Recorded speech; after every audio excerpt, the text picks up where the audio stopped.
Hello there. I am going to be showing you how to play Rains of Castamere, the happily ever after version, on guitar, at least using the power of chords. I'm not going to show you on screen. I'm doing it very ghetto style. I'm just going to tell you what the chords are, and then you can Google the chords. Let's just keep it as simple as that. Just because there's so many different ways to play the same thing. Okay, so play whatever is easiest for you. There are a couple of notes I'm going to make for some of the parts, but that's not really a big deal. So the original Rains of Castamere is actually written in minor, but we're going to be transposing or changing some of the chords to fit the major key. So here it's normally, I believe it would be D minor to A minor, D minor to A. But here we're going to be D major to A major, D major to A. Okay? And that means we can't just change all the chords from a minor chord to a major chord. We have to fit the key of the song as well. So the song is really only broken up into three parts. It's a verse part, which is, I'm pretty sure it's exactly the same. There's chorus part A, and then there's chorus part B. Chorus part A and B are actually pretty similar, but there's little minute changes, which kind of changes some of the lead in to the next part, okay? So let me show you part A, and I'm going to be having the video here as a guide so that way you can actually follow along. Part A, or at least for the verse, the verse parts, are going to be a D major to A major, a D major to A. And then we have a B minor to G major. And then we have a D major, A, D. Okay, so let me play. That's literally the first like 20 something seconds of the song. Okay. So here's our D major, A major, D major, back to A, and then we go over to our B minor, to our G, D, A, D. Okay, so that's the first 23 seconds, okay? And that's going to be repeated anytime you do the verse or anytime you hear it goes over to that. Now for chorus part A, it's a little bit weird if you're not used to doing this, because the way a piano works is that literally you can add whatever notes you want very easily or take away notes. On guitar, it's a little bit different. You have to change the fingering and do a little bit of finger acrobatics in order to do it a little bit better. But basically, I'm just playing three notes for the first chord, which is a D major. So I'm playing 5th fret of the A, 7th fret of the D, and the G. So it sounds like this. And what I do is I lower the A string down half a step and the G string down half a step. So it's the 4th fret of the A, 7th fret of the D, so that stays the same, and then 6th fret of the G. The pinky's not doing anything, it's just kind of hanging out. So I'm just playing those three notes. So we're going from a D to a D with a C sharp in the bass, basically. So it sounds like this. And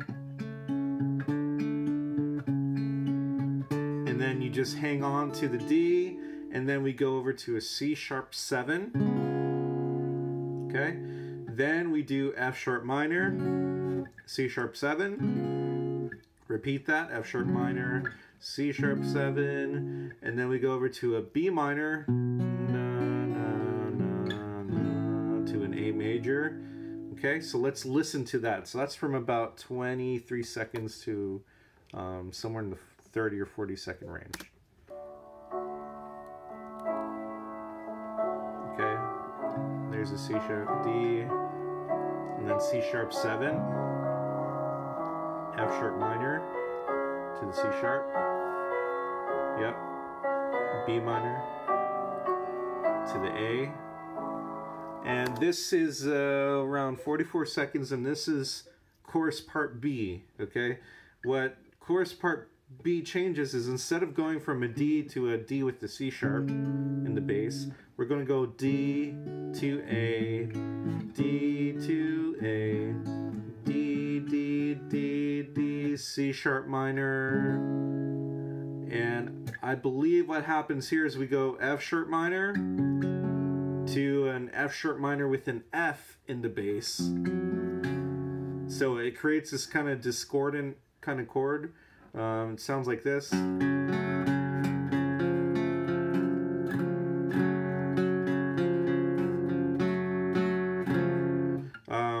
An easy way to play that would be kind of doing it up here on like the 9th fret.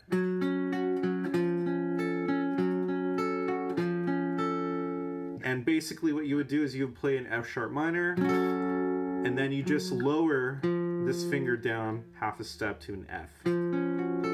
All the other fingers stay where they're at. You can look up the bar chord shape of that.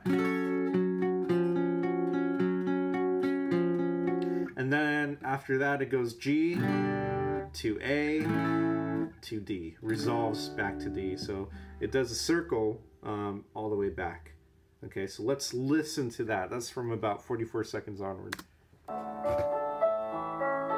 D to A, hang on the D, then C sharp minor, F sharp minor with the F, G, A to D. And then after this we have the verse again. So exactly how I showed you before.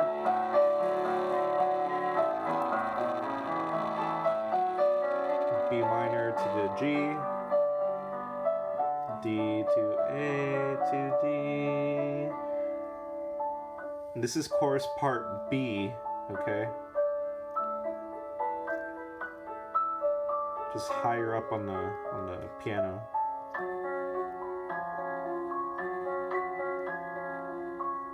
G to A to D. Then the verse again. I'm pretty sure that's going to be it.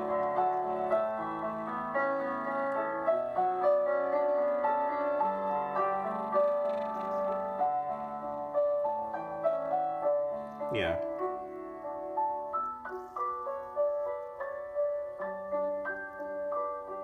And then the ending is literally just going from B minor. It does a tag.